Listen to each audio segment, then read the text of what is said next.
Basically, in Syria, I interviewed a number of Sabian Mandayans, and it was very clear that they suffer in a specific way different from other refugees. For example, they have their own unique religion and language and culture, and it's very difficult for them to practice that culture, and particularly the religion. They have specific rituals around making use of water, which is a strong part of their religion, because their religion is drawn very much from John the Baptist, who is a key prophet in their religion.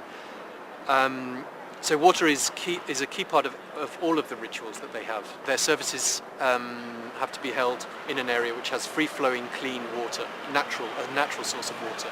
Their funeral rites need to have a natural source of free-flowing, clean water, and marriages as well. So it really is crucial. And in Damascus, they had actually managed to find a natural spring in the city, which the city authorities allow them to use, and this has been extremely fortunate for them. However, they're kind of using it by permission, and each time they want to use it, they have to ask permission. And there are some instances where it becomes difficult. To cite one example, when a priest is initiated to the religion, this is an elaborate process which lasts for 7 days, and they have to apply to the Interior Ministry for special permission to get use of this natural spring for the initiation ceremony.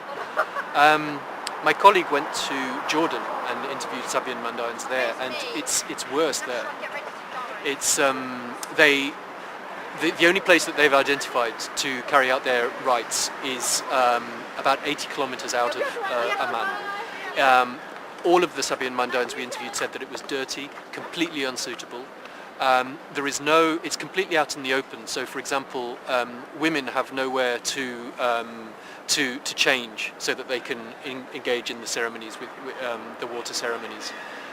So they were all extremely upset about this situation. Another issue is, because it's such a small community, they're dispersed to a number of countries, so they're becoming more atomized. The more they're dispersed, the more atomized they are, and the smaller the groups of people who are in each country. And in some cases they are left, for example, without any priests to help them with their rites and ceremonies.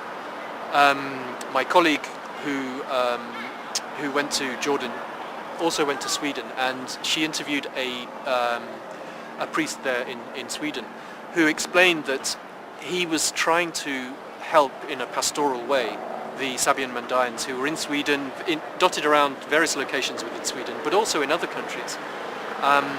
He explained how he had to help a Sabian Mandayan man who was located in Denmark.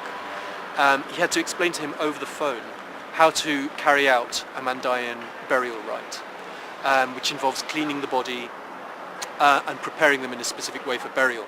But he said that all of his efforts, really, explaining this to this man over the phone, were in vain, because the rite demands that you have to bury the person immediately.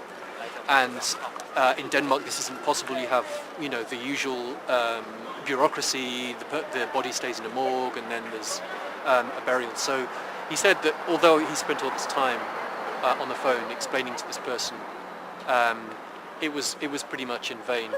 And it's easy to think that these are trivial issues when you're dealing with a massive refugee crisis which involves hundreds of thousands of people, people who are basically completely miserable and have no means of subsistence. It's easy to think that these are trivial, superficial issues, but there's been quite a bit of research to show that actually rituals are enormously important to a traumatized, displaced population.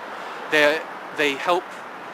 Being able to follow your rituals is actually a way of helping these populations to get to grips with their situation and to minimize the trauma that they are receiving, which will help with restarting their new lives. So it is actually enormously important. Another issue is basically the survival of the community as it is. With this increasing dispersal, pretty much all of the Sabian Mandayans we spoke to said, we don't think that our community can survive. We don't think our culture can survive, because it's quite a unique community in that, for example, you cannot become a Sabian Mandaean. You can't convert to Sabian Mandaean religion, for example. You have to be born Sabian Mandaean. Both of your parents have to be Sabian Mandaean.